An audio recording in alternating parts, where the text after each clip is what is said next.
வணக்கம். நம்ம வீடுகளில் இப்போ கூட கல்யாணம் இல்லாட்டி ஏதாவது முக்கியமான ஃபங்க்ஷன் இருந்து பசங்களுக்கு இல்லாட்டி ஆம்பளைங்களுக்கு சூட் எடுக்கணும்னா, அதாவது கோட் சூட் போடணும்னா, நம்ம எல்லாருமே சொல்கிறது ரேமண்ட்ஸில் போய் நல்ல ஒரு சூட் எடுக்கலாம் அப்படின்னு தான். நம்ம எல்லா ஊர்கள்லையுமே ரேமண்ட்ஸோட ஷோரூமை நம்மளால் பார்க்க முடியும். அதனுடைய சேர்மன் மிஸ்டர் விஜய்பத் சின்ஹானியா அவரை பற்றின பதிவு தான் இது. ரொம்ப விழிப்புணர்வாக இருக்கும், கண்டிப்பாக கேளுங்க. இவரை பற்றி சின்னதாக ஒரு குறிப்பு சொல்லிடுறேன், அதுக்கப்புறம் முக்கியமான விஷயத்துக்கு போகலாம். பெரிய செல்வந்தர் வீட்டில் பிறந்தாங்க. 1980 சேர்மன் அண்ட் மேனேஜிங் டைரக்டர் ஆகிட்டாங்க ரேமண்ட்ஸ்க்கு. ரேமண்ட்ஸ் மட்டும் இல்லை, அதுக்கு கீழே நிறைய கம்பெனிஸ் இருக்குது. இவர் ஒரு லைசன்ஸ்ட் பைலட்டும் கூட, அதாவது விமானம் ஓட்ட தெரிஞ்சவர். ஹாட் ஏர் பலூன் ஆக்டிவேட் பண்ணுறதுல உலக சாதனை படைச்சிருக்காங்க. இந்திய அரசாங்கத்தோட பத்மபூஷன் அவார்டு வாங்கியிருக்காங்க டாக்டர் ஏபிஜே அப்துல் கலாம் ஐயா கையால். ஷெரீஃப் ஆஃப் மும்பை அப்படிங்கிற பதவியிலையும் இருந்திருக்காங்க. அது ஒரு பெரிய கௌரவ பதவி, நம்ம மேயர் பதவி மாதிரின்னு சொல்லிக்கலாம். இவர் அந்த கம்பெனியோட சேர்மன் ஆனதுக்கப்புறம் தான் அந்த கம்பெனிக்கு அசுர வளர்ச்சி. ரேமண்ட்ஸ் த கம்ப்ளீட் மேன் அப்படின்னு டேக்லைன் வச்சவரும் இவர் தான். அவருக்கு 2 பசங்க. அதில் ஒரு பையன் 1996 வெளிநாட்டு ஆப்ரேஷன்ஸ் பார்க்க சொல்லி சிங்கப்பூரில் செட்டில் பண்ணிட்டார்.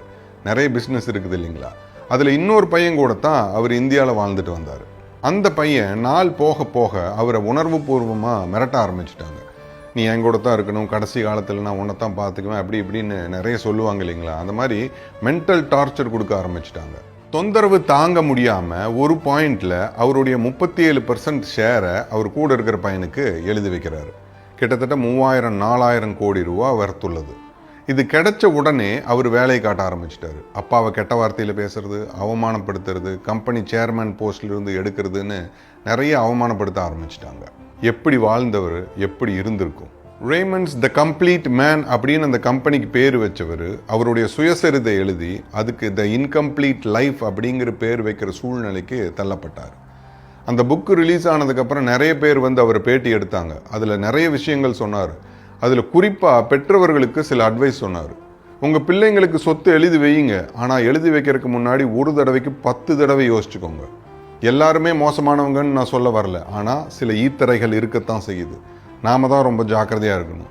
இந்த 87 வயசில் சொத்தை எழுதி கொடுத்துட்டு துவண்டு போகாமல் நிற்கிறேன்னா உங்களுக்கு ஒரு உதாரணம் அப்படின்னு சொன்னார். இந்த மாதிரி நிறைய வீடுகளில் நடக்குது. அம்மா அப்பா சொத்தை எழுதி வாங்கிட்டு அவங்கள கண்டும் காணாமையும் விட்டுறது, கெட்ட வார்த்தையில் பேசுறது அப்படின்னு. 2-3 மாதத்துக்கு முன்னாடி கூட நம்ம ஒரு பதிவை போட்டிருந்தோம். என்ன பண்ணுறது, இன்னும் சில பேர் இப்படித்தான் இருக்காங்க. சிறிதளவும் கடும் சொல் இல்லாத வாழ்க்கையை ஒரு மனிதன் வாழ வேண்டும். கடும் சொல் என்பது வாயில் பிசாசை வைத்து வளர்ப்பதைப் போல அது பெற்றவர்களின் மனதில் வேதனையை உண்டாக்குகிறது. நல்ல மனிதர்கள், பெற்றவர்கள் கடும் சொல்லுக்கு பதிலாய் கடும் சொல் சொல்ல மாட்டார்கள். அதற்கு பதிலாக இப்படி சொல்லிவிட்டானே என்று குமுறுவார்கள். அந்த குமுறல் மிக சக்தி வாய்ந்தது. கடும் சொல் சொன்னவனை எரித்து விடக்கூடியது. அவன் புண்ணியம் செய்திருப்பின் அந்த புண்ணியத்தை எல்லாம் உறிஞ்சக்கூடியது. இந்த பதிவிலிருந்து நமக்கு கிடைக்கக்கூடிய மாரல், உண்மை உயிர் நடுங்கி அழுததெனில், உணர்ச்சி வசப்பட்டு கதறியதெனில், பரிதவித்து எழுந்ததெனில் அந்த ரீங்காரம் கேளாமல் போகாது. அது வேத ஒளியை விட பலம் பொருந்தியது. எளியவர் நொந்து அழுதால் இறைக்கும் சினம் பொங்கும். இந்த பதிவையும் நம்ம முண்டாசு கவியோட வார்த்தையை வச்சே முடிக்கணும்னு நினைக்கிறேன்.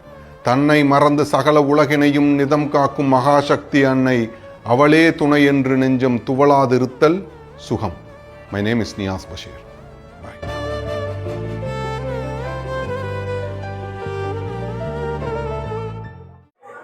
Sponsor name by buymode.com.